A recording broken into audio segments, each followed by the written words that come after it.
أعوذ بالله من الشيطان الرجيم. بسم الله الرحمن الرحيم. وَلِلَّهِ الْأَسْمَاءُ الْحُسْنَى فَادْعُوهُ بِهَا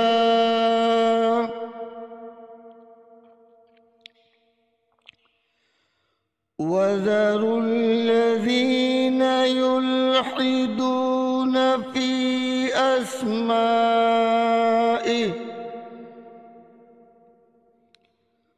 سَيُجْزَوْنَ مَا كَانُوا يَعْمَلُونَ۔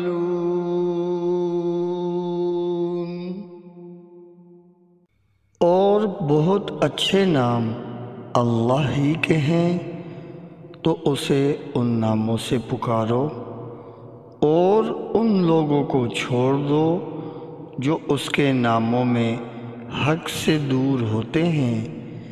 عنقریب انہیں ان کے اعمال کا بدلہ دیا جائے گا۔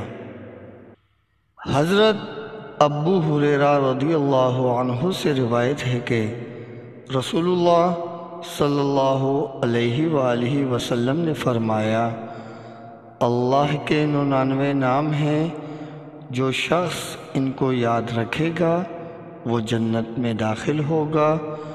اسی حدیث کے دوسرے الفاظ میں یہ ہے، جو شخص ان کو حفظ کر لے گا اور برابر پڑھتا رہے گا وہ ضرور جنت میں داخل ہوگا۔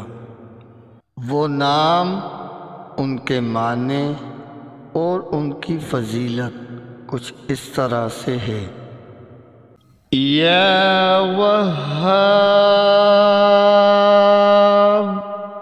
اے سب کچھ عطا کرنے والے۔ جو شخص فکر و فاقے میں گرفتار ہو وہ کثرت سے اس اسم مبارک کو پڑھا کرے، یا لکھ کر اپنے پاس رکھے، یا چاشت کی نماز کے آخری سجدے میں 40 مرتبہ یہ اسم مبارک پڑھا کرے تو انشاءاللہ فکر و فاقے سے اسے حیرت انگیز طور پر نجات ملے گی۔ اور اگر کوئی خاص حاجت درپیش ہو تو گھر یا مسجد کے صحن میں 3 بار سجدہ کر کے ہاتھ اٹھائیں اور 100 مرتبہ یہ اسم مبارک پڑھیں، انشاءاللہ تعالی حاجت پوری ہو جائے گی۔ جو 7 بار اس اسم مبارک کو روز پڑھے گا مستجاب الدعوات ہوگا۔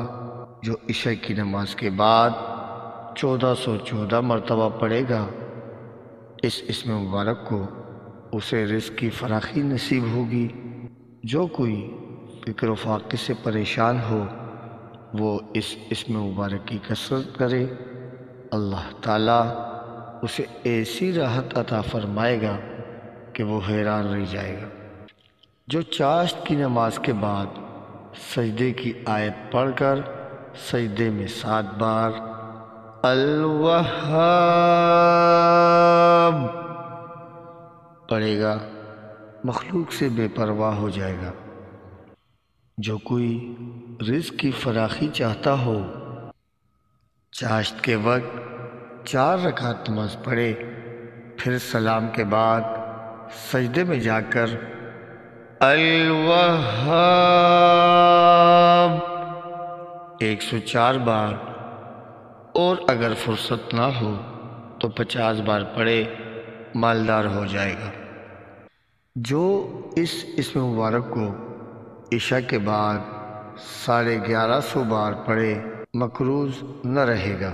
حفاظت ایمان کے لیے ہر نماز کے بعد 7 بار یہ آیت پڑھنا مجرب ہے: ربنا لا تزغ قلوبنا بعد إذ هديتنا وهب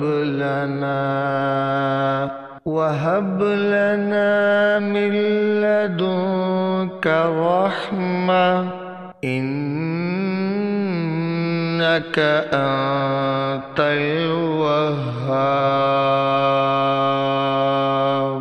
برکت کے لیے یا وہاب الکریم ذات طول پڑھنا مفید ہے. ہر چیز میں برکت کے لیے یا وہاب الکافی پڑھنا مفید ہے.